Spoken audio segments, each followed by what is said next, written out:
Hello കൂട്ടുകാരെ, ഞാനിന്ന് പറയാൻ പോകുന്നത് ഏഷ്യനെറ്റിൽ പുതുതായി സംപ്രേഷണം ചെയ്യുന്ന കാറ്റത്തെ കിളിക്കൂട് എന്ന് പറഞ്ഞ സീരിയലിനെ പറ്റിയാണ് കേട്ടോ. വളരെ ഇൻട്രസ്റ്റിംഗ് ആയിട്ടുള്ള ഒരു സ്റ്റോറിയാണ് കേട്ടോ ഇത്. ഭാസ്കരൻ എന്ന പേരുള്ള ഒരു അച്ഛനും അദ്ദേഹത്തിൻ്റെ 4 മക്കളെയും ചുറ്റിപ്പറ്റിയാണ് കേട്ടോ ഈ കഥ നടക്കുന്നത്. ഭാസ്കരൻ പ്രത്യേകിച്ച് ഉത്തരവാദിത്തങ്ങളൊന്നുമില്ലാത്ത, വീട്ടിലെ കാര്യങ്ങളൊന്നും അന്വേഷിക്കാത്ത, തോന്നിയതുപോലെ നടക്കുന്ന ഒരു അച്ഛനാണ് കേട്ടോ. അദ്ദേഹത്തിന് 4 ആൺമക്കളാണുള്ളത്. മൂത്ത മകനാണ് കേട്ടോ സുഭാഷ്. സുഭാഷാണ് വീട്ടിലെ കാര്യങ്ങളെല്ലാം നോക്കുന്നത്. വീട്ടിലെ പാചകം മുതൽ അനിയന്മാരുടെ എല്ലാ കാര്യങ്ങളും നോക്കുന്നത് സുഭാഷാണ് കേട്ടോ. സുഭാഷിന് കൂലിപ്പണിയാണ്. വളരെ സോഫ്റ്റ് ആയിട്ടുള്ള ക്യാരക്ടറാണ് കേട്ടോ സുഭാഷ്. സുഭാഷിൻ്റെ നേരെ താഴെയുള്ള അനിയനാണ് സുധീഷ്. സുധീഷ് ഡ്രൈവറാണ് കേട്ടോ. ആള് അത്യാവശ്യം സ്മാർട്ടാണ്. സുധീഷിലും താഴെയുള്ള ആളാണ് ഹരീഷ്. ഹരീഷ് ഒരു മെക്കാനിക്കാണ് കേട്ടോ. മാത്രമല്ല പെട്ടെന്ന് ദേഷ്യം വരുന്നൊരു ക്യാരക്ടറും കൂടിയാണ്. അതേപോലെ പാവമാണ്. ഏറ്റവും താഴെയുള്ള ആളാണ് നികേഷ്.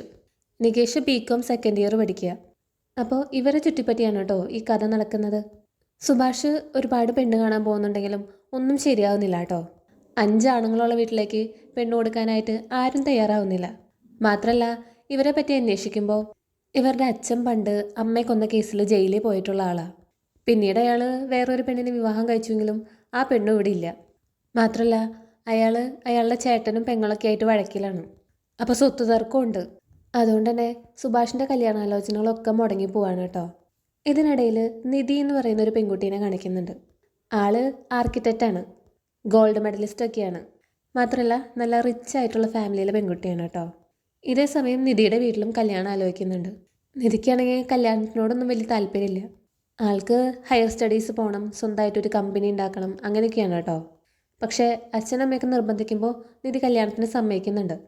നിധിയുടെ ഫിയാൻസി ആണെങ്കിൽ വളരെ ടോക്സിക് ആയിട്ടുള്ള ഒരാളാണ് കേട്ടോ. ഒരു ഡൊമിനേറ്റിംഗ് നേച്ചറാണ് ആൾക്ക്. നിധിക്ക് അതൊന്നും ഇഷ്ടമാവുന്നില്ല കേട്ടോ. അതിനിടയിൽ ഒരു ദിവസം നിധിയും ഫിയാൻസിയും സഞ്ചരിച്ചുകൊണ്ടിരുന്ന കാറ് നമ്മുടെ സുധീഷിൻ്റെ കാറുമായിട്ട് ക്ലാഷ് ആവുന്നുണ്ട് കേട്ടോ. അങ്ങനെ വഴക്ക് നടക്കുമ്പോൾ നിധി സുധീഷിനെ സപ്പോർട്ട് ചെയ്യാണ് കേട്ടോ. ഇത് നിധിയുടെ ഫിയാൻസിക്ക് ഒട്ടും ഇഷ്ടപ്പെടുന്നില്ല. അയാൾ അതിൻ്റെ പേരിൽ നിധീനെ വഴക്കൊക്കെ പറയുന്നുണ്ട്.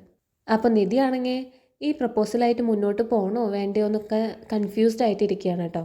ഇതേ സമയം സുഭാഷ് ഒരു പെണ്ണ് കാണാൻ പോകുന്നുണ്ട്. കവിത എന്നാണ് ആ പെൺകുട്ടിയുടെ പേര്. അപ്പോൾ പെണ്ണിനും പെണ്ണിൻ്റെ വീട്ടുകാർക്കൊക്കെ സുഭാഷിനെ ഭയങ്കരമായിട്ട് ഇഷ്ടമാവാണ് കേട്ടോ. അങ്ങനെ അവർ സുഭാഷിൻ്റെ വീട്ടിലേക്ക് വിരുന്നിന് വരുന്നുണ്ട്. അപ്പോൾ അവർ വരുന്നതിന് മുമ്പായിട്ട് സുഭാഷ് വീടൊക്കെ ഒന്ന് പെയിൻറ് ചെയ്യാമെന്ന് വിചാരിക്കും. പക്ഷേ സുഭാഷിൻ്റെ വല്യച്ഛനും അമ്മായിയും വന്നിട്ട് അത് തടയും കേട്ടോ. ഈ വീട് അവർക്കും കൂടി അവകാശപ്പെട്ടതാണ്, കോർട്ടിൽ കേസ് ഉണ്ടെന്നൊക്കെ പറഞ്ഞിട്ട്. അതോടെ സുഭാഷ് പെയിൻറ്റിംഗ് ഒക്കെ നിർത്തും കേട്ടോ. അങ്ങനെ പെണ്ണിൻ്റെ വീട്ടുകാർ സുഭാഷിൻ്റെ വീട്ടിലേക്ക് വരികയാണ്. സുഭാഷിനൊരു മുറപ്പെണ്ണുണ്ട് കേട്ടോ. സുലു എന്നാ പേര്. സുഭാഷിൻ്റെ അമ്മായിയുടെ മോളാ. സുലുവിന് സുഭാഷിനോട് ഒരു ഇഷ്ടമുണ്ട് കേട്ടോ. അത് സുഭാഷിനും അറിയാം. പക്ഷേ വീട്ടുകാർ തമ്മിലുള്ള വഴക്ക് കാരണം സുഭാഷ് അത് അത്രയ്ക്ക് അങ്ങോട്ട് പ്രോത്സാഹിപ്പിക്കുന്നില്ല. സുഭാഷ് ഇങ്ങനെ ഓരോ പെണ്ണ് കാണാൻ പോകുമ്പോഴും സുലു വന്ന് അന്വേഷിക്കും കേട്ടോ. പെണ്ണ് ശരിയായോ, പെണ്ണിന് ഇഷ്ടമായോ എന്നൊക്കെ പറഞ്ഞിട്ട്. അപ്പോൾ സുഭാഷ് ആണെങ്കിൽ അവളോട് പറയും, നീ വീട്ടിൽ പൊക്കോ, അല്ലെങ്കിൽ അമ്മായി കണ്ട പ്രശ്നമാവും എന്ന് പറഞ്ഞിട്ട് അവളെ എപ്പോഴും ഓടിപ്പിക്കും കേട്ടോ. ഇതിനിടയിൽ അമ്മായി ഒരു ദിവസം അവൾ അവിടെ ഇരുന്ന് സംസാരിക്കുന്നത് കണ്ടിട്ട് ഓടി വന്ന് വടിയെടുത്തിട്ട് സുലുവിനെ അടിക്കുന്നൊക്കെ ഉണ്ട് കേട്ടോ. അതേപോലെ തന്നെ ഹരീഷിന് ഇഷ്ടപ്പെടുന്ന ഒരു പെൺകുട്ടിയും കൂടി ഉണ്ട് കേട്ടോ. അപ്പോൾ കാണുമ്പോൾ ഏകദേശം ഒരു കുമ്പളങ്ങി നൈറ്റ്സ് സെറ്റപ്പാണ് കേട്ടോ അവരുടെ വീട്. അങ്ങനെ ഇരിക്കുമ്പോൾ ഇവരുടെ വീട്ടിലേക്ക് പെണ്ണ് വീട്ടുകാർ വരുന്നുണ്ട് കേട്ടോ. അതറിഞ്ഞപ്പോൾ സുഭാഷിനും അനിയന്മാർക്കും ഭയങ്കര സന്തോഷമായിട്ടോ. കാരണം എല്ലാ കല്യാണങ്ങളും മുടങ്ങി പോവായിരുന്നു. ആദ്യമായിട്ടാണ് ഒരു പെണ്ണ് വീട്ടുകാർ ഇങ്ങോട്ട് വരുന്നത്. അപ്പോൾ അതിന് വേണ്ട ഒരുക്കങ്ങളൊക്കെ അവർ ചെയ്യുന്നുണ്ട് കേട്ടോ. അപ്പോൾ ഇത്രയാണ് ഇതുവരെയുള്ള കഥ. ഇനി ഇന്നത്തെ എപ്പിസോഡ് നമുക്ക് പറയാം കേട്ടോ. അങ്ങനെ പെണ്ണ് വീട്ടുകാർ സുഭാഷിൻ്റെ വീട്ടിലെത്തുന്നുണ്ട്. വീട് കാണുമ്പോൾ തന്നെ അവരുടെ മുഖമൊക്കെ പോകുന്നുണ്ട് കേട്ടോ. ആകെ മുഷിഞ്ഞു കിടക്കുന്നൊരു വീടാണത്. അപ്പോഴേക്കും സുഭാഷും അനിയന്മാരും അച്ഛനും ഒക്കെ പുറത്തേക്ക് വരുന്നുണ്ട് കേട്ടോ. അപ്പോൾ ഭാസ്കരൻ പറയുന്നുണ്ട്, ആ നമസ്കാരം, വരണം വരണം, എന്താ അവിടെ തന്നെ നിന്ന് കളഞ്ഞ്. അങ്ങനെ അവരെ അകത്തേക്ക് ക്ഷണിക്കുന്നുണ്ട് കേട്ടോ. അപ്പോൾ സുഭാഷിൻ്റെ അച്ഛൻ പറയുന്നുണ്ട്, ഇങ്ങനെ നോക്കി നിന്നുകൊണ്ട് വീടിൻ്റെ ഭംഗിയൊന്നും കൂടില്ല. ഇത് കാണുന്ന പോലെയല്ല, സ്ഥലം ഒരുപാടുണ്ട്, 4 ഏക്കർ പറമ്പാണ് ഇത്. അപ്പോൾ ബ്രോക്കർ പറയുന്നുണ്ട് കേട്ടോ, എല്ലാം അവരുടെ കുടുംബക്കാരുടെ തന്നെയാണ്. അത് കേൾക്കുമ്പോൾ പെണ്ണിൻ്റെ അമ്മാവൻ ചോദിക്കുന്നുണ്ട്, കുടുംബക്കാരുടെ എന്ന് പറഞ്ഞാൽ നിങ്ങളുടെ സ്വന്തമല്ലേ? അപ്പോൾ സുഭാഷ് പറയുന്നുണ്ട്, ഈ വീടും പറമ്പും ഞങ്ങളുടെയാണ്, ബാക്കി വലിയച്ഛൻ്റെ അമ്മായിയുടെയാണ്. അപ്പോൾ സുഭാഷിൻ്റെ അച്ഛൻ പറയുന്നുണ്ട് കേട്ടോ, എന്നാലും നമുക്ക് പെരുമാറാൻ ഇഷ്ടം പോലെ സ്ഥലമുണ്ട്, ചുമ്മാ കാറ്റ് കൊള്ളാൻ തന്നെ ഇത് തന്നെ ധാരാളമല്ലേ. അപ്പം നികേഷ് ഹരീഷിനോട് ചോദിക്കുന്നുണ്ട്, ചേട്ടാ അച്ഛൻ രാവിലെ തന്നെ അടിച്ചിട്ടുണ്ടോ? അപ്പോൾ ഹരീഷ് പറയുന്നുണ്ട്, അങ്ങനെ തോന്നുന്നുണ്ട്, അതാണ് ആ കള്ള ചന്ദനക്കുറിയൊക്കെ. അപ്പോൾ പെണ്ണിൻ്റെ അച്ഛൻ ചോദിക്കുന്നുണ്ട്, എന്താ രണ്ടാളും കൂടി അടക്കം പറയുന്നേ? അപ്പോൾ ഹരീഷ് പറയുന്നുണ്ട്, ഒന്നില്ല, നിങ്ങളിവിടെ അകത്തേക്ക് കയറാൻ പറയായിരുന്നു. അങ്ങനെ അവരകത്തേക്ക് കയറുന്നുണ്ട് കേട്ടോ. പിന്നെ കാണിക്കുന്നത് നിധീനെയാണ്. നിധിയും ചേട്ടത്തെയും കൂടി ഇങ്ങനെ ഇരുന്ന് സംസാരിക്കുകയായിരിക്കും കേട്ടോ. അതിൻ്റെ ഇടയിലേക്ക് നിധിയുടെ ചേട്ടൻ വരുന്നുണ്ട്. അപ്പം നിധി ചേട്ടത്തിയോട് പറയുന്നുണ്ട്, ചേട്ടത്തി ആ കഥകൊന്ന് അടയ്ക്കുമോ? അപ്പം ചേട്ടൻ ചോദിക്കുന്നുണ്ട്, എന്തിനാണ് ഈ കഥകൊക്കെ അടയ്ക്കണേ? അതൊക്കെ പിന്നെ നമുക്കിപ്പോൾ ഷോപ്പിങ്ങിന് പോവാം. അപ്പം ചേട്ടത്തി പറയുന്നുണ്ട്, അവൾക്ക് എന്തോ സംസാരിക്കാനുണ്ട്, അതാ. അപ്പോൾ നിധിയാണെങ്കിൽ ചേട്ടൻ്റെ പുറത്തിട്ട് ഒരു 5-6 ഇടി ഇടിക്കുന്നുണ്ട് കേട്ടോ. എന്നിട്ട് പറയുന്നുണ്ട്, ഇങ്ങനെയാണോ ചേട്ടന്മാർ? ഒരു ചേട്ടൻ വന്നിരിക്കുന്നു, ഇങ്ങനെ ഒരുത്തൻ എന്നെ കെട്ടാൻ വന്നിരിക്കുന്നു അറിയുമ്പോൾ കല്യാണവും വേണ്ട ഷോപ്പിങ്ങും വേണ്ട എന്ന് പറഞ്ഞ് എന്നെയും കൂടി ഇവിടുന്ന് പോകേണ്ടതല്ലേ? അപ്പോൾ ചേട്ടൻ ചോദിക്കുന്നുണ്ട്, അതിനിപ്പോൾ എന്തുട്ടാ ഉണ്ടായേ? അപ്പോൾ ഒന്നും ഉണ്ടായില്ലേ? അപ്പോൾ ചേട്ടത്തി പറയുന്നുണ്ട്, സൂര്യ കുറച്ച് ഓവറാ, അത് തന്നെയാണ് അവളുടെ പ്രശ്നവും. അപ്പോൾ നിധി പറയുന്നുണ്ട്, നൈഫും ഫോർക്കും വെച്ച് ഇഡലി കഴിക്കണം അത്രേ, എൻ്റെ പട്ടി കഴിക്കും. ഞാൻ എങ്ങനെ ഇരിക്കണം, എങ്ങനെ ചിരിക്കണം, എങ്ങനെ നടക്കണം, എല്ലാത്തിലും കയറി ഇടപെടുക. എനിക്ക് ഡ്രൈവിംഗ് അറിയില്ലെങ്കിൽ എന്താ കുഴപ്പം? ഞാനാണോ ഡ്രൈവിംഗ് പഠിക്കേണ്ടെന്ന് പറഞ്ഞത്? ഈ അച്ഛനും ആങ്ങളെയും തന്നെയല്ലേ ഒന്നിനും വിടാഞ്ഞത്? എന്നിട്ടിപ്പോൾ അയാൾ എന്നെ നാണം കെടുത്തുന്നത് ഞാൻ കേട്ട് നിൽക്കണം അല്ലേ? അതെല്ലാം കേട്ട് ചേട്ടൻ അങ്ങ് ചിരിച്ചിരിക്കാം, ഹിഹി ഹിഹി ഹിഹി ഹിഹി എന്ന് പറഞ്ഞിട്ട്. അപ്പോൾ ചേട്ടൻ പറയുന്നുണ്ട്, മോളെ നീ ഒന്ന് ക്ഷമിക്കേ, കുറേ കാലം പുറത്തൊക്കെ കഴിഞ്ഞ ആളല്ലേ, അതിൻ്റേതായ ഒരു വ്യത്യാസം കാണും. അപ്പോൾ നിധി ചോദിക്കുന്നുണ്ട്, ഇന്ത്യക്ക് പുറത്ത് ജീവിച്ചാലെന്താ, കൊമ്പ് മുളയ്ക്കോ? അപ്പോൾ ചേട്ടൻ പറയുന്നുണ്ട്, എൻ്റെ നിധി, നീ വിചാരിക്കുന്ന പോലെ ഇത് അത്ര വലിയ വിഷയമൊന്നുമല്ല. നമ്മളിപ്പോൾ അടച്ചിട്ട് സംസാരിക്കുന്നത് കണ്ടാൽ തന്നെ അവർക്ക് എന്തെങ്കിലും സംശയം തോന്നും. അങ്ങനെ ഓരോന്നൊക്കെ പറഞ്ഞ് നിധിനെ ആശ്വസിപ്പിക്കാൻ നോക്കുന്നുണ്ട് കേട്ടോ ചേട്ടൻ. പിന്നെ കാണിക്കുന്നത് സുഭാഷിൻ്റെ വീടാണ് കേട്ടോ. അപ്പോൾ പെണ്ണിൻ്റെ അമ്മ ചോദിക്കുന്നുണ്ട്, അല്ല, നിങ്ങൾ ഈ ചേട്ടനനിയന്മാരെല്ലാവരും കൂടി ഒരു വീട്ടിൽ തന്നെയാണോ താമസം? അപ്പോൾ സുഭാഷ് പറയുന്നുണ്ട്, അതെ. അപ്പോൾ നിങ്ങളെല്ലാവരും കൂടി 5 പേരല്ലേ? അപ്പോൾ ഹരീഷ് പറയുന്നുണ്ട്, ഇതൊക്കെ ഞങ്ങൾ അന്ന് പറഞ്ഞിരുന്നു. അപ്പോൾ ഭാസ്കരൻ പറയുന്നുണ്ട്, എൻ്റെ ഭാര്യ നേരത്തെ പോയായിരുന്നേ, പിന്നെ ഞാനും മക്കളും തനിച്ചായി. അതിനു മുമ്പ് ആണുങ്ങൾ മാത്രമുള്ള വീടായിരുന്നില്ല ഇത്. അപ്പോൾ പെണ്ണിൻ്റെ അച്ഛൻ ചോദിക്കുന്നുണ്ട്, പക്ഷേ ഇപ്പോൾ പാചകമൊക്കെ സുഭാഷ് തന്നെയല്ലേ ചെയ്യുന്നത്? അപ്പോൾ പെണ്ണിൻ്റെ അമ്മ പറയുന്നുണ്ട് കേട്ടോ, അതൊക്കെ അന്ന് പറഞ്ഞതല്ലേ, സുഭാഷ് അന്ന് പരിപ്പ് വടയൊക്കെ ഉണ്ടാക്കി കാണിച്ചു തന്നതല്ലേ. അപ്പോൾ പെണ്ണിൻ്റെ അച്ഛൻ പറയുന്നുണ്ട്, അതെ പറഞ്ഞത് തന്നെയാണ്, പക്ഷേ ഇനിയിപ്പോൾ കല്യാണം കഴിഞ്ഞാൽ ഇവർക്ക് എല്ലാവർക്കും വെച്ച് വിളമ്പേണ്ടത് കവിതയുടെ ഡ്യൂട്ടി ആവുമോ? അപ്പം അമ്മാവൻ പറയുന്നുണ്ട്, ഓ അങ്ങനെയാണെങ്കിൽ പിന്നെ അവൾക്ക് അടുക്കളയിൽ നിന്ന് ഇറങ്ങാനേ നേരം ഉണ്ടാവില്ല. അപ്പോൾ സുഭാഷ് പറയുന്നുണ്ട്, ഏയ് അതിൻ്റെ ഒന്നും ആവശ്യമില്ല. ഇത് കേൾക്കുമ്പോൾ ഭാസ്കരൻ പറയുന്നുണ്ട് കേട്ടോ, വേറെ എന്തൊക്കെ വിട്ടുകൊടുക്കേണ്ടി വന്നാലും അടുക്കള മാത്രം ഇവൻ ആർക്കും വിട്ടുകൊടുക്കില്ല, അതുകൊണ്ട് ആ കാര്യത്തിൽ നിങ്ങൾ പേടിക്കേണ്ട. പിന്നെ സുഭാഷ് പെണ്ണിൻ്റെ അച്ഛനും അമ്മാവനൊക്കെ വീടിൻ്റെ അതിരൊക്കെ കാണിച്ചു കൊടുക്കുന്നുണ്ട് കേട്ടോ. അപ്പോൾ അമ്മാവൻ ചോദിക്കുന്നുണ്ട്, ഈ ജോലിയും വീടൊക്കെ ഒരുമിച്ച് കൊണ്ടുപോകുമ്പോൾ ഭയങ്കര ബുദ്ധിമുട്ടാവില്ലേ സുഭാഷിന്? അപ്പോൾ സുഭാഷ് പറയുന്നുണ്ട്, ഏയ് അങ്ങനെ ഒന്നുമില്ല. അപ്പോൾ പെണ്ണിൻ്റെ അച്ഛൻ ചോദിക്കുന്നുണ്ട് കേട്ടോ, ഇപ്പോഴത്തെ പോലെ എല്ലാവരുടെ കാര്യം നോക്കി കഴിഞ്ഞാൽ മതിയോ? അതിനിപ്പോൾ എന്താ, എൻ്റെ അനിയന്മാരുടെ കാര്യങ്ങൾ ഞാനല്ലാതെ പിന്നെ ആരും നോക്കാനാ?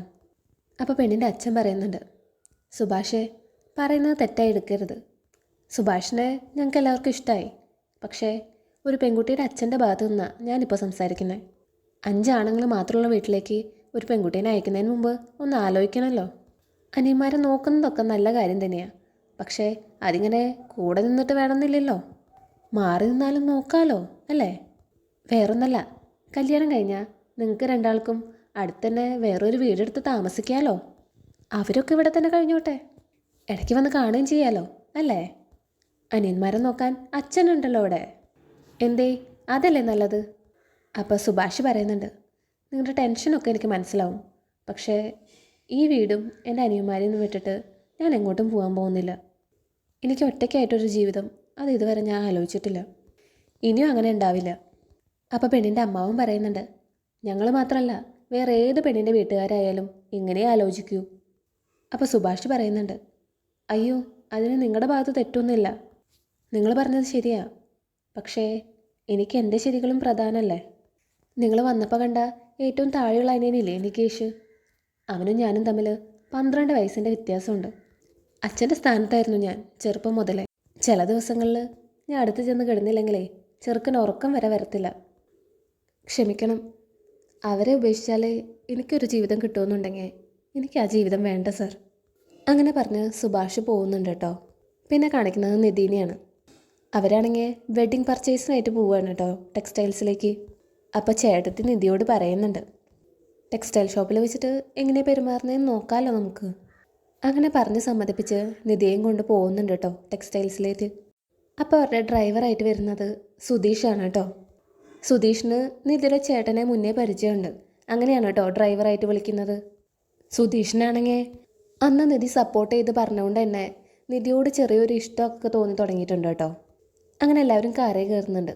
അപ്പോൾ സുധീഷ് മനസ്സിൽ വിചാരിക്കുന്നുണ്ട്, ഇതെന്താ കണ്ട ഭാവം പോലും നടിക്കാത്ത, ഇനി മറന്നങ്ങനെ കാണുമോ? അപ്പം നിധിയുടെ ഫിയാൻസി ചോദിക്കുന്നുണ്ട്, എന്താ വണ്ടി എടുക്കാത്ര താമസം? താമസമൊന്നുമില്ല സാർ, ഞാൻ പ്രാർത്ഥിച്ചിട്ട് എടുക്കാമെന്ന് വിചാരിച്ചു. ഇപ്പം എടുക്കാം. ഇതേ സമയം സുഭാഷിൻ്റെ വീട് കാണിക്കുന്നുണ്ട് കേട്ടോ. പെണ്ണിൻ്റെ വീട്ടുകാരങ്ങനെ യാത്രയൊക്കെ പറഞ്ഞ് ഇറങ്ങുന്നുണ്ട്. പെണ്ണു വീട്ടുകാർ പോയതും ഭാസ്കറിൻ്റെ ഒരു സിഗരറ്റ് എടുത്ത് വായിൽ വയ്ക്കാൻ തുടങ്ങി കേട്ടോ. അപ്പം നികേഷ് പറയുന്നുണ്ട്, ഇത്തവണ കോളടിച്ചു എന്ന് തോന്നുന്നു. ചെറുക്കൻ്റെ സ്വഭാവം നല്ലതാണെന്ന് അവർ അടക്കം പറയുന്നത് ഞാൻ കേട്ടു. അപ്പം ഹരീഷ് ചോദിക്കുന്നുണ്ട്, അവർ മാറ്റി നിർത്തി ചേട്ടനോട് എന്താ ചോദിക്കണ്ടായിരുന്നേ? അപ്പം സുഭാഷ് പറയുന്നുണ്ട്, അതൊന്നുമില്ലടാ. അപ്പം നികേഷ് പറയുന്നുണ്ട്, അപ്പം എന്തായാലും കല്യാണം നടക്കുമെന്ന് തോന്നുന്നുണ്ട് അല്ലേ കൊച്ചു കള്ള എന്നൊക്കെ പറഞ്ഞിട്ട് സുഭാഷിനെ ഇക്കിളിയാക്കുന്നുണ്ട് കേട്ടോ. അപ്പോൾ അവരൊക്കെ സന്തോഷത്തിലാണ് കേട്ടോ, കല്യാണം ശരിയാവും എന്നുള്ള പ്രതീക്ഷയിലാണ് അവരൊക്കെ. ഭാസ്കരനാണെങ്കിൽ അവർ പോയതും സിഗരറ്റും കുപ്പിയൊക്കെ പൊട്ടിച്ചു തുടങ്ങി കേട്ടോ. പക്ഷേ സുഭാഷിനെന്തോ അതിൽ വലിയ പ്രതീക്ഷയില്ല കേട്ടോ. പിന്നെ കാണിക്കുന്നത് സുധീഷിനെയാണ് കേട്ടോ. സുധീഷ് വണ്ടി ഓടിച്ചുകൊണ്ടിരിക്കുന്നതിൻ്റെ ഇടയിൽ കണ്ണാടിക്കൂടെ നിധീനെ നോക്കുന്നുണ്ട്. അപ്പോൾ നിധിയുടെ ചേട്ടത്തിയാണെങ്കിൽ നിധിയോട് പറയുന്നുണ്ട്, നിധി നീ എന്തായാലും ഇന്ന് സൂര്യോട് സംസാരിക്കാൻ നോക്കിക്കോട്ടോ. ഷോപ്പിങ്ങിനിടയിൽ സമയമുണ്ടാക്കി നിന്നെപ്പറ്റി പറയാനുള്ളതും നിനക്ക് പറയാനുള്ളതൊക്കെ പറയണം. അപ്പം അറിയാം സൂര്യ എങ്ങനെയുള്ള ആളാണെന്ന്. ചിലപ്പോൾ നമ്മൾ കാണുന്ന പോലൊന്നും ആയിരിക്കില്ല, റൊമാൻസിൻ്റെ അങ്ങേയറ്റത്തുള്ള ആളായിരിക്കും. എന്തായാലും ഒന്ന് പോസിറ്റീവായിട്ട് ആലോചിച്ച് നോക്ക്. അപ്പോൾ സുധീഷാണെങ്കിൽ വണ്ടി ഓടിക്കുന്നതിനിടയിൽ പാട്ടൊക്കെ പാടുന്നുണ്ട് കേട്ടോ. ഇത് കേൾക്കുമ്പോൾ സൂര്യയ്ക്ക് ദേഷ്യം വരുന്നുണ്ട്. ഡ്രൈവർ, പാട്ട് പാടാനാണെങ്കിൽ വീട്ടിലിരുന്നാൽ പോരെ, ഇപ്പോൾ കോൺസെൻട്രേറ്റ് ചെയ്യ്. സോറി സർ, ഇനി പാടത്തില്ല. അങ്ങനെ പറഞ്ഞ് സുധീഷ് വണ്ടി ഓടിക്കുന്നുണ്ട് കേട്ടോ. അതേസമയം സുഭാഷിനെ കാണാമെന്ന പെണ്ണു വീട്ടുകാരെ കാണിക്കുന്നുണ്ട് കേട്ടോ. അപ്പോൾ പെണ്ണിൻ്റെ അമ്മാവൻ ഡ്രൈവറോട് വണ്ടി ഒതുക്കാൻ പറയുന്നുണ്ട്. കവലയിലിറങ്ങി ചെറുക്കനെ പറ്റി അന്വേഷിക്കാൻ വേണ്ടിയാണ് കേട്ടോ. അങ്ങനെ അവരൊരു ചായക്കടയിൽ കയറുന്നുണ്ട് കേട്ടോ. അങ്ങനെ 4 ചായ ഓർഡർ ചെയ്യുന്നുണ്ട്. അപ്പോൾ ആ ചായക്കടക്കാരൻ ചോദിക്കുന്നുണ്ട്, നിങ്ങൾ എവിടെന്നാ, ഇവിടെ എങ്ങും കണ്ടിട്ടില്ലല്ലോ. അപ്പോൾ പെണ്ണിൻ്റെ അമ്മാവൻ പറയുന്നുണ്ട്, ഞങ്ങളുടെ പെൺകുട്ടിക്ക് ഒരു കല്യാണാലോചന, അപ്പോൾ ചെറുക്കൻ്റെ വീട്ടിലേക്ക് വന്നതാ. അപ്പോൾ ചായക്കടക്കാരൻ ചോദിക്കുന്നുണ്ട്, ഈ നാട്ടിലോ? ആരെ? അപ്പോൾ പെണ്ണിൻ്റെ അച്ഛൻ ചോദിക്കുന്നുണ്ട്, അതെ ഈ മേസ്തിരി പണിക്ക് പോകുന്ന സുഭാഷില്ലേ, അറിയോ? അല്ല, ഒരു പെണ്ണിനെ കൊടുക്കുമ്പോൾ നമ്മളൊന്ന് അന്വേഷിക്കണമല്ലോ, ചെറുക്കൻ എങ്ങനെയുണ്ട്? അപ്പോൾ ചായക്കടക്കാരൻ പറയുന്നുണ്ട്, ചെറുക്കൻ കുഴപ്പമൊന്നുമില്ല, പക്ഷേ ഇതായിരിക്കുന്ന ആളെ കണ്ടോ, ചെറുക്കൻ്റെ വല്യച്ഛനാ. നിങ്ങൾ നേരിട്ട് തന്നെ അങ്ങനെ ചോദിച്ചോ. അപ്പോൾ അവർ വലിയച്ഛൻ്റെ അടുത്തേക്ക് പോകുന്നുണ്ട് കേട്ടോ. അപ്പോൾ പെണ്ണിൻ്റെ അമ്മ ചോദിക്കുന്നുണ്ട്, നിങ്ങൾ സുഭാഷിൻ്റെ വലിയച്ഛനാണോ? അപ്പോൾ അയാൾ പറയുന്നുണ്ട്, അവൻ്റെ തന്തയും എൻ്റെ അച്ഛനമ്മയ്ക്കും ഉണ്ടായത് തന്നെയാണ്, അങ്ങനെ ഞാൻ അവൻ്റെ വലിയച്ഛനായി. നിങ്ങൾ നന്നായി ആലോചിച്ച് തന്നെയാണോ പെണ്ണിനെ കെട്ടിച്ചു കൊടുക്കാൻ തീരുമാനിച്ചേ? ഇത് കേൾക്കുമ്പോൾ അവരാകെ പരുങ്ങുന്നുണ്ട് കേട്ടോ. എന്തേലും പ്രശ്നമുണ്ടോ? അവിടെ കണ്ടില്ലേ അവൻ്റെ അച്ഛൻ ഭാസ്കരൻ, അവനെ കുറച്ചു കാലം ജയിലിലായിരുന്നു. കൊലയാളി ഭാസ്കരൻ എന്നായിരുന്നു വിളിപ്പേര്. സ്വന്തം ഭാര്യേനെയാണ് ചവിട്ടിക്കൊന്ന്. ഈ സുഭാഷിൻ്റെ അമ്മേനെ അതിനുശേഷം വേറൊരു പെണ്ണിനെ കൊണ്ടുവന്ന് കുറേ കാലം പാർപ്പിച്ചു. ഇപ്പം അതിനെയും കാണാനില്ല. ഇനിയിപ്പോൾ അതിനെയും കൊന്നോന്ന് ആർക്കറിയാം. ആ തന്തയ്ക്കും മക്കൾക്കും എന്തും ചെയ്യാമെന്നുള്ള അഹങ്കാരമാണ്. അല്ലെങ്കിൽ എനിക്കും എൻ്റെ പെങ്ങൾക്കും അവകാശപ്പെട്ട ആ സ്ഥലം അവർ മാത്രമായിട്ട് കൈയടക്കി വെച്ചിരിക്കുമോ? വിട്ടുകൊടുക്കില്ല ഞങ്ങൾ. കോടതിയിൽ നിന്ന് വിധി വരട്ടെ, 5നെയും കഴുത്തിന് പിടിച്ച് പുറത്താക്കും ഞങ്ങൾ. ഇത് കേട്ടോടുകൂടി പെണ്ണു വീട്ടുകാർക്ക് ആകെ പേടിയായിട്ടോ. അപ്പോൾ പെണ്ണിൻ്റെ അമ്മാവൻ പറയുന്നുണ്ട്, അത് കൊള്ളാലോ, നമ്മളെ പറ്റിക്കാന്ന് കരുതിയോ? ഇത് ചോദിച്ചിട്ട് തന്നെ കാര്യം. പിന്നെ കാണിക്കുന്നത് നിധീനെയാണ് കേട്ടോ. അവരങ്ങനെ ടെക്സ്റ്റൈൽസിൽ എത്തുന്നുണ്ട്. അപ്പോൾ ചേട്ടത്തി പറയുന്നത് ഓർമ്മയുണ്ടല്ലോ, അവസരം ഉണ്ടാക്കി സംസാരിക്കണം, പോസിറ്റീവായിട്ട് ചിന്തിക്കണം കേട്ടോ. അങ്ങനെ അവർ ടെക്സ്റ്റൈൽസിലോട്ട് കയറി പോകുന്നുണ്ട് കേട്ടോ. അപ്പോൾ ഓരോ സാരിയായിട്ട് സെയിൽസ് ഗേൾ എടുത്ത് കാണിക്കുന്നുണ്ട്.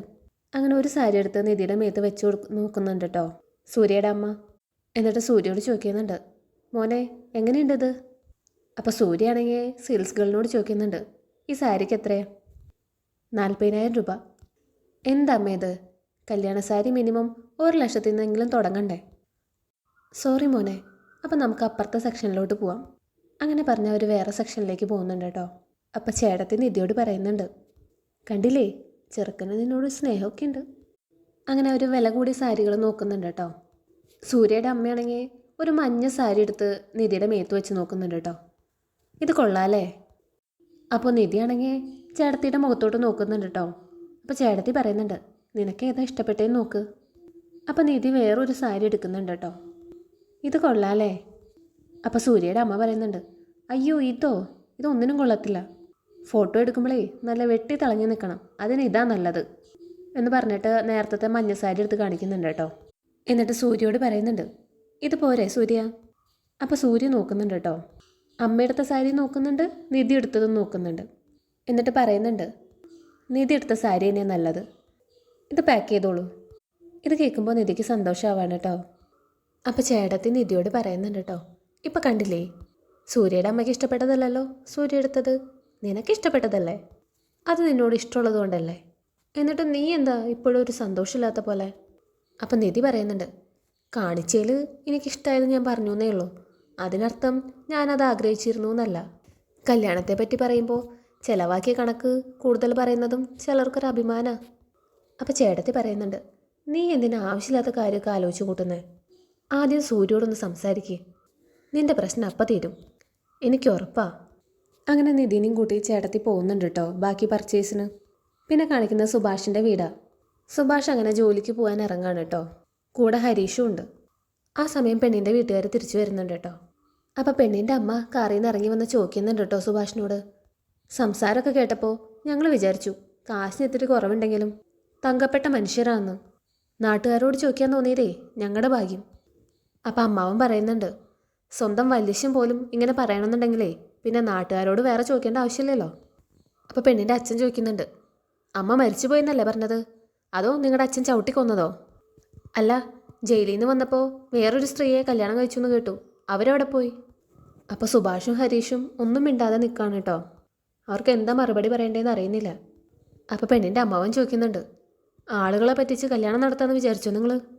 അന്വേഷിക്കാതെ കല്യാണം നടത്തിയിരുന്നെങ്കിലേ എൻ്റെ മോളുടെ ജീവിതം ഇല്ലാതായേനെ. ഇത് കേൾക്കുമ്പോൾ ഹരീഷ് ചൂടാവുന്നുണ്ട് കേട്ടോ. അതിന് നിങ്ങളുടെ മോളെ ഞങ്ങൾ പിടിച്ചൊന്നും കൊണ്ടുവന്നിട്ടില്ലല്ലോ, ഇപ്പോഴും തീരുമാനമൊക്കെ നിങ്ങളുടെ തന്നെയല്ലേ, ചെല്ലങ്ങട്. അപ്പോൾ പെണ്ണിൻ്റെ അച്ഛൻ പറയുന്നുണ്ട്, ആ അത് ശരി, സത്യം ഞങ്ങൾക്ക് അറിഞ്ഞു എന്ന് മനസ്സിലായപ്പോൾ ഇപ്പം ഇങ്ങനെയാണോ? നിങ്ങളുടെ അച്ഛനെവിടെ? അങ്ങനെ വിളിക്കി. അപ്പോൾ സുഭാഷ് പറയുന്നുണ്ട്, അച്ഛൻ ഇവിടെ ഇല്ല, പുറത്തേക്ക് പോയേക്കോ. അയാളെ കണ്ട് 4 വർത്താനം പറഞ്ഞിട്ടേ ഞങ്ങൾ പോകുന്നുള്ളൂ. അപ്പോൾ ഹരീഷ് പറയുന്നുണ്ട്, ആരോ പറയുന്നത് കേട്ടിട്ട് കല്യാണം വേണ്ടാന്ന് വെച്ച് നിൽക്കുമല്ലേ നിങ്ങൾ, പിന്നെ എന്തിനാ ആ വീടിൻ്റെ മുന്നിൽ നിന്ന് ബളം വെക്കുന്നത്? തിരിച്ചങ്ങ് പോയാൽ പോരെ? അപ്പോൾ പെണ്ണിൻ്റെ അമ്മ പറയുന്നുണ്ട്, ആ ഇപ്പോഴാണ് നിങ്ങളുടെയൊക്കെ ശരിക്കുള്ള സ്വഭാവം പുറത്തു വന്നത്. അപ്പോൾ സുഭാഷ് അവരുടെ അടുത്തേക്ക് വന്ന് പറയുന്നുണ്ട്, ഞങ്ങളവിടെ വന്നതും നിങ്ങളെ കുട്ടീനെ പെണ്ണ് കണ്ടതും ഞങ്ങളുടെ തെറ്റ്. നിങ്ങൾ നിങ്ങളുടെ കുട്ടിക്ക് വേറെ ബന്ധം നോക്കിക്കോ, ദയവ് ഇത് വെള്ളം വയ്ക്കാതെ ഇവിടെ നിന്ന് പോകണം. അപ്പോൾ അമ്മാവൻ പറയുന്നുണ്ട്, ഇവരോടൊക്കെ ഇനി സംസാരിച്ചിട്ട് എന്തിനാ, നമുക്ക് പോവാം. അങ്ങനെ അവർ പോകുന്നുണ്ട് കേട്ടോ. അപ്പോൾ ഇതൊക്കെ കേട്ടിട്ട് ഹരീഷിന് ദേഷ്യം വരുന്നുണ്ട് കേട്ടോ. അപ്പോൾ സുഭാഷ് പറയുന്നുണ്ട്, വീട്ടടാ, ഇതൊക്കെ നമുക്ക് പുതിയൊരു കാര്യമാണ്. അങ്ങനെ അവർ ബൈക്കിൽ കയറിയിട്ട് ജോലിക്ക് പോകുന്നുണ്ട് കേട്ടോ. അപ്പോൾ ബൈക്കിൻ്റെ കണ്ണാടി കൂടെ ഹരീഷ് നോക്കുമ്പോൾ സുഭാഷ് ഇങ്ങനെ കണ്ണ് നിറഞ്ഞ് തുടയ്ക്കുന്നുണ്ട് കേട്ടോ. അത് കാണുമ്പോൾ ഹരീഷിന് വിഷമവും. പിന്നെ കാണിക്കുന്നത് സുധീഷിനെയാണ് കേട്ടോ. സുധീഷ് ഇങ്ങനെ ടെക്സ്റ്റൈൽസിലൊക്കെ ഇങ്ങനെ കയറി ഇറങ്ങി നടക്കുക. അപ്പോൾ ഇതും നമ്മുടെ നിധിയുടെ ചേട്ടൻ കാണുന്നുണ്ട് കേട്ടോ. അപ്പോൾ ചേട്ടൻ ചോദിക്കുന്നുണ്ട്, ആ താൻ ഇവിടെ നിൽക്കുക? അതെ, പുറത്ത് നല്ല വെയിൽ, അപ്പോൾ ഇതിനകത്താവുമ്പോൾ AC ആണല്ലോ. അത് ശരി, താൻ കൊള്ളാലോ. ഒരു കാര്യം ചെയ്യ്, എൻ്റെ ഫോൺ കാറിനകത്ത് ഇരിപ്പുണ്ട്, അതൊന്ന് എടുത്തുകൊണ്ട് വാ. അങ്ങനെ സുധീഷ് പോയിട്ട് ഫോൺ എടുത്തു കൊണ്ടുവരുന്നുണ്ട് കേട്ടോ. കല്യാണമാണോ സാർ? ആരുടെയാ? അപ്പം നിധിയുടെ ചേട്ടൻ പറയുന്നുണ്ട് കേട്ടോ, എൻ്റെ അനിയത്തിയുടെയാ. അവിടേക്ക് ചേട്ടത്തി വരുന്നുണ്ട് കേട്ടോ. അപ്പോൾ ചേട്ടത്തിനെ കണ്ടതും നമ്മുടെ സുധീഷ് പറയുന്നുണ്ട്, ആ പറഞ്ഞപ്പോഴേക്കും അനിയത്തി വന്നല്ലോ, wish you A happy married life. അപ്പോൾ നിധിയുടെ ചേട്ടൻ പറയുന്നുണ്ട്, ഇതെൻ്റെ ഭാര്യയാടോ. അയ്യോ സോറി കേട്ടോ. അപ്പോൾ ചേട്ടത്തി ചോദിക്കുന്നുണ്ട്, നെറ്റിയിലെ സിന്ദൂരവും എൻ്റെ കഴുത്തിൽ കിടക്കുന്ന താലിയൊന്നും കണ്ടിട്ട് എൻ്റെ കല്യാണം കഴിഞ്ഞാന്ന് മനസ്സിലായില്ലേ നിനക്ക്? അപ്പോൾ നിധിയുടെ അടുത്തേക്ക് ചൂണ്ടിക്കൊണ്ട് ചേട്ടൻ പറയുന്നുണ്ട് കേട്ടോ, അതാണ് എൻ്റെ അനിയത്തി. അപ്പോൾ ഇത് കാണുമ്പോൾ നമ്മുടെ സുധീഷ് മനസ്സിൽ വിചാരിക്കുന്നുണ്ട് കേട്ടോ, ശേ കല്യാണം ഉറപ്പിച്ചതാണോ? കല്യാണ പെണ്ണ് ഇവള്, അപ്പം ചെറുക്കൻ. ദൈവമേ, ആ വേട്ടാവളിയനാ? അപ്പോൾ ഇത്രയാണ് കേട്ടോ ഇന്നത്തെ എപ്പിസോഡിൽ സംഭവിച്ചത്. വീഡിയോ ഇഷ്ടപ്പെട്ടാൽ ലൈക്ക് ചെയ്യാനും സബ്സ്ക്രൈബ് ചെയ്യാനും മറക്കല്ലേ. കൂടുതൽ വിശേഷങ്ങളുമായി അടുത്ത വീഡിയോയിൽ കാണാം. താങ്ക്